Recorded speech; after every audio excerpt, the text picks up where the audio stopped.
The sun was high as the Buddha wandered through a village with disciples trailing behind him in quiet admiration. A Brahmin approached, his eyes ablaze, anger radiating from his stiff posture and tightly clenched fists. "You claim to know truth yet spread false doctrines to lead astray those seeking true knowledge," shouted the Brahmin furiously. The Buddha remained calm, his presence serene, gazing softly at the Brahmin, who trembled under the weight of his own fury. "I have not sought to impose my teachings, but those wishing for peace and liberation come to hear my words," replied Buddha. The Brahmin glared, unmoved, his fiery disposition blazing with renewed anger as he prepared more insults to hurl. "You are deceiving these people, exploiting their ignorance, feigning wisdom to win favor and praise," the Brahmin exclaimed indignantly. The Buddha listened in silence, his composure undisturbed, holding his peace as waves of anger arose and fell before him. The crowd murmured, witnessing the Brahmin's harsh accusations and observing the Buddha's quiet resistance to retaliate or be provoked. Finally, when the Brahmin paused, his breath heavy and his chest heaving, the Buddha decided to address his words. "Tell me, Brahmin, if one man offers another a gift and it is not accepted, whose property does it remain?" asked Buddha. The Brahmin furrowed his brow, taken aback by the sudden shift, and hesitated before responding. "It remains with the one who offered." The Buddha nodded gently, his lips forming a soft smile, his voice carrying wisdom as he continued to speak. "In the same way, I do not accept your gift of anger and insults, and they remain yours to bear," said Buddha. The Brahmin froze, his mouth agape, stunned by the clarity and simplicity of the Buddha's words. His rage rapidly dissipating, the crowd watched in silence, the tension of the moment transforming into awe as the Brahmin began to understand his folly. "Why do you not rise in anger, nor respond with hatred to my harsh words?" the Brahmin asked, voice trembling. "Holding on to anger is like grasping a hot coal and expecting it to burn another, while harming yourself," explained Buddha. The Brahmin lowered his gaze, shame coloring his features as he reflected on the wisdom imparted by the Buddha's calm demeanor. How does one overcome anger and cultivate peace within oneself to avoid hurting others? "Through words and actions?" questioned the Brahmin. "Respond with patience and compassion, uprooting anger within your heart, planting seeds of understanding, kindness, and equanimity," advised Buddha calmly. The Brahmin listened intently, the meaning of the Buddha's teachings sinking deeply into his mind as his anger faded into humility. "Does peace truly come through refraining from anger and choosing patience and compassion in the face of cruelty?" asked the Brahmin hesitantly. "The path to peace begins when you free yourself from resentment, choosing forgiveness and understanding to heal your heart," replied Buddha. The Brahmin nodded slowly, his spirit lighter as his mind grasped the essence of the Buddha's guidance. His soul seeking peace, "I thank you for your wisdom, which shines like light dispelling darkness and guiding those lost toward liberation," said the Brahmin, bowing his head. The Brahmin turned and walked away, leaving the crowd behind as he pondered the Buddha's words with gratitude. The disciples marveled at the Buddha's ability to turn hostility into understanding and sow seeds of peace wherever he went. "Master, how do you remain unshaken even as anger surrounds you and threatens to disturb your peace?" asked a disciple. "Do not engage with the storm. Let it pass as you remain rooted like a strong tree in its soil," said Buddha. The disciples nodded, their hearts inspired to practice patience and equanimity in their own lives as they listened to Buddha's words. The day continued, the crowd dispersing peacefully, touched by the profound lesson imparted by the Buddha's wisdom and unyielding calmness. Another day, another village awaited the presence of the Buddha as he journeyed forward to spread the Dharma. With compassion, The air was heavy with curiosity as villagers gathered, eager to hear the words of the enlightened one who approached. Among them stood a man, his eyes narrowed and voice sharp, suspicion clouding his mind as he stepped forward. "Why do you leave your family and wealth behind? Seeking an easy life while others toil for survival?" asked the man. The Buddha paused, his gaze soft but unwavering, his voice calm as he addressed the troubled villager with kindness.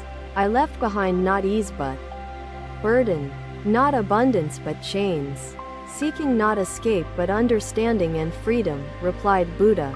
The man scoffed, his arms crossed defiantly, unwilling to accept the reasoning offered by one whom he mistrusted deeply. "You speak of freedom, but rely on the charity of others. How is this a noble way to live?" he challenged. The Buddha smiled gently, his composure steady as he began to weave a parable to explain his choice and wisdom. "Imagine a field overrun with rocks and weeds, its soil hard and barren, incapable of supporting growth or life," Buddha said. The villagers listened attentively, their curiosity piqued by the metaphorical imagery unfolding before them, their minds drawn toward contemplation. To make the field fertile, one must remove its obstructions, till the soil, and nurture it with care and effort, continued Buddha. The man frowned, unsure of how this analogy applied to his question, but unwilling to interrupt the Buddha's peaceful explanation. "In the same way, I removed the rocks of desire and weeds of attachment, cultivating the soil of my mind," explained Buddha. The crowd murmured softly, the wisdom of the metaphor resonating with some as others sought to grasp its deeper implications. "But why abandon what you had? Could you not achieve understanding and freedom while holding on to your responsibilities?" asked the man. The Buddha turned his calm gaze toward the man, his expression unwavering as he addressed the underlying question with clarity. "To hold on to both chains and liberation is to walk two conflicting paths, neither truly leading to peace or understanding," Buddha said. The man stood silent, the weight of the Buddha's words hanging in the air as the crowd held their collective breath. How does abandoning material possessions help the mind? And how does one live virtuously without attachments to people or things? Asked another. Freedom from attachment does not mean abandonment of love or compassion. It means living without being bound by desires or fears, answered Buddha. The villagers nodded slowly, their understanding deepening as they considered how to apply these teachings to their own daily lives. Does this not mean detachment from responsibility? And how can one serve others without attachments to guide one's actions?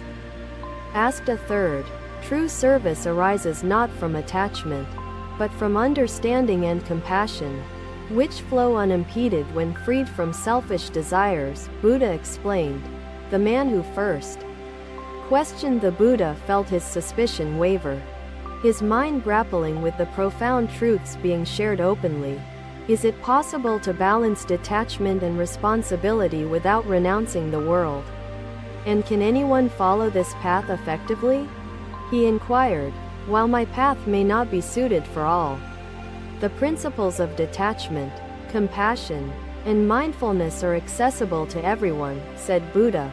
The crowd murmured again, appreciating the inclusivity of the Buddha's teaching, which did not demand conformity but encouraged thoughtful individual reflection. How does one begin cultivating such a mindset while still fulfilling responsibilities to family and society? Asked another villager earnestly. Start by observing your thoughts and actions, discerning between genuine needs and desires fueled by craving and attachment, advised Buddha. Patiently, the villagers leaned closer, their fascination growing as the Buddha shared practical guidance they could integrate into their lives meaningfully. Are desires always harmful, or can some lead to positive outcomes, such as striving to improve oneself or help others? Questioned another. Desires rooted in wisdom and compassion do not bind the mind. for they align with the nature of liberation and truth, Buddha clarified. The first man began to sense a shift within himself, his suspicion softening as he reflected on the Buddha's words with sincerity. What role does mindfulness play in this process? And how can it be developed amidst the distractions of daily life? He asked. Mindfulness illuminates the present moment, grounding the mind in awareness and clarity, enabling one to act skillfully and without regret, said Buddha. The villagers began to exchange thoughtful glances, inspired by the practicality and depth of the teachings shared by the enlightened one. Can one achieve peace without renouncing worldly life? And does this path require isolation or separation from loved ones? Asked another. Peace arises not from renunciation alone, but from understanding, acceptance, and the cultivation of a mind free from clinging, Buddha explained. The man who had doubted the Buddha's intentions now felt a sense of humility, his heart lighter as his suspicion dissolved. Is it ever too late to change one's ways and embrace these teachings, even if one has lived otherwise for years? He asked. It is never too late to sow the seeds of wisdom, for each moment offers the opportunity for growth and transformation, replied Buddha. The crowd nodded in agreement, finding comfort in the hope and possibility offered by the Buddha's words, which resonated deeply. How can one maintain faith in this path when doubts and challenges arise, threatening to overshadow one's progress? Questioned another. Faith grows through understanding and experience, nourished by patience, persistence, and the guidance of those who walk the path with sincerity, said Buddha. The villagers felt a sense of unity, their collective yearning for truth and peace weaving a thread that connected them all.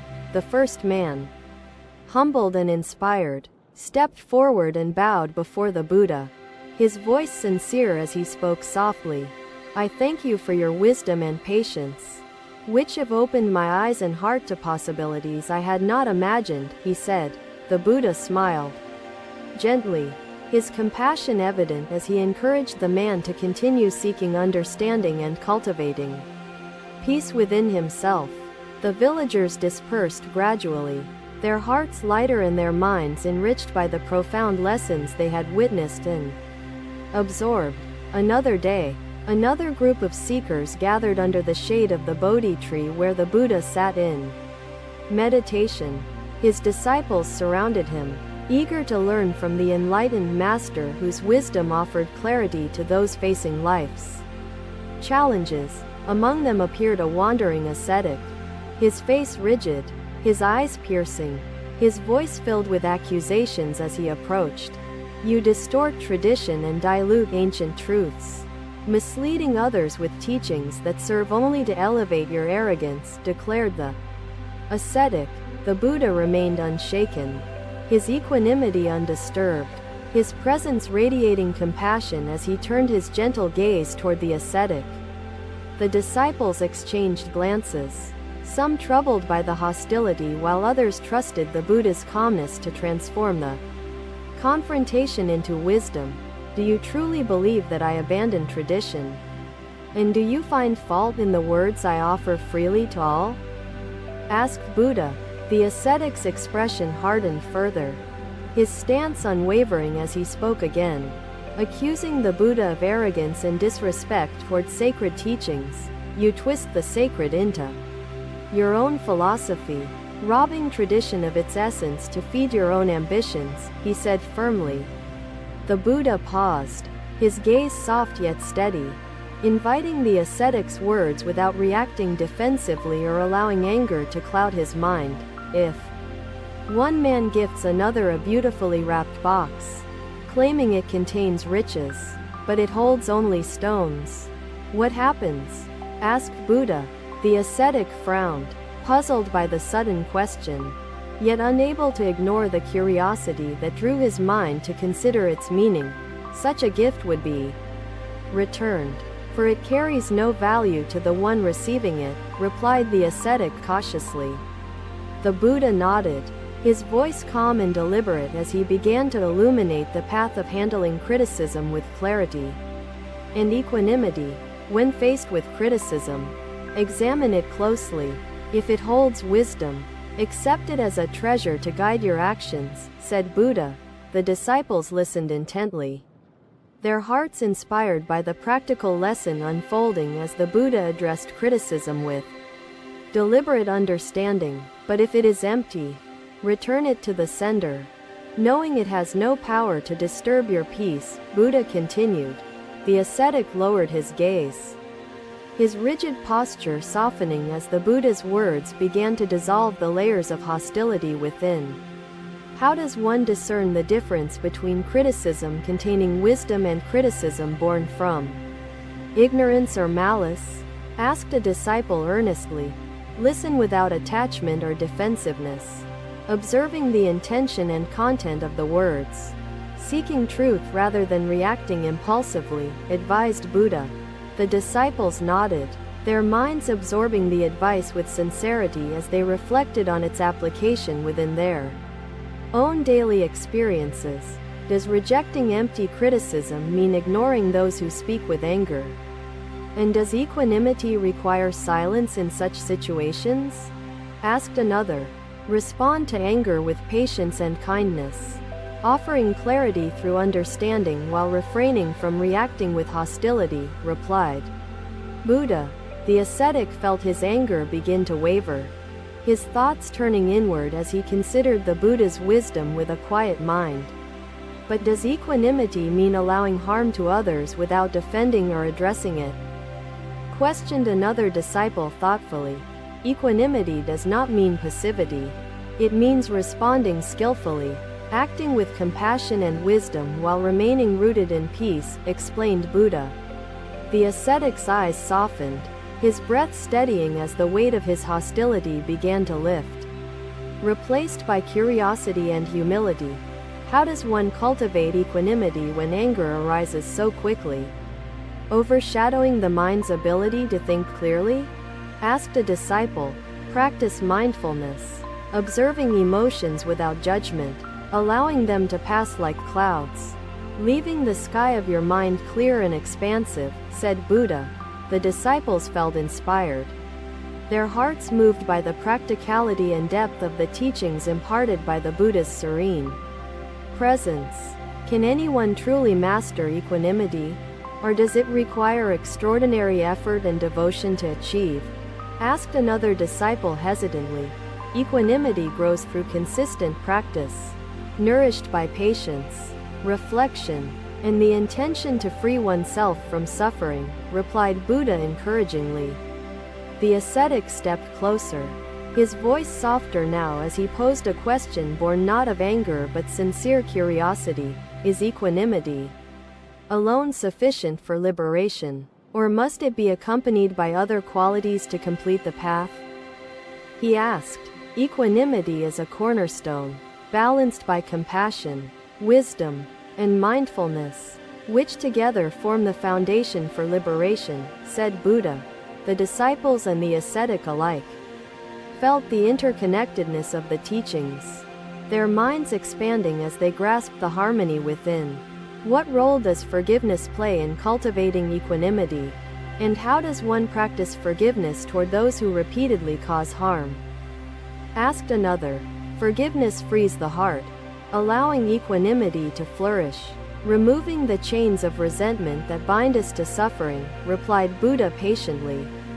The ascetic began to sense a profound shift within himself, his hostility dissolving as his mind embraced the clarity of the teachings. Can forgiveness truly heal wounds caused by deep betrayal or repeated cruelty? Asked a disciple, his voice heavy with personal sorrow. Forgiveness does not erase harm but allows the heart to release suffering, making space for healing and understanding, explained Buddha gently. The disciples exchanged glances, their hearts lighter as they considered the possibility of applying forgiveness to their own lives meaningfully. Does practicing equanimity mean never feeling anger or sadness? And how does one navigate emotions without suppressing them? Asked another. Equanimity is not absence of emotion. It is the ability to remain balanced. Accepting emotions without being consumed by them, said Buddha. The ascetic lowered his head, humbled by the wisdom imparted. His thoughts turning inward as he reflected on his own state of mind. How can one transform criticism into opportunity for growth without becoming defensive or reactive? Asked a disciple earnestly. View criticism as a mirror, reflecting areas for improvement and guiding your actions toward greater understanding and skillfulness, advised Buddha. The ascetic felt his doubts dissolve, his heart lighter as he bowed respectfully before the Buddha, his voice filled with sincerity. I thank you for your patience and wisdom, which have opened my mind to possibilities I had not yet considered, he said. The Buddha offered a gentle smile, his presence radiating compassion as he encouraged the ascetic to continue seeking understanding and peace. The disciples felt inspired, their hearts enriched by the lessons shared, their minds eager to apply the teachings to their lives. The day faded into evening, the crowd dispersing peacefully, each person carrying the Buddha's wisdom within their hearts like a guiding light. Buddha watched the monastery as dawn approached, his presence a quiet reminder of life's boundless potential within the unknown. Thank you for watching. Buddha's teachings are always with you. Subscribe to our channel and we will see you in the next video.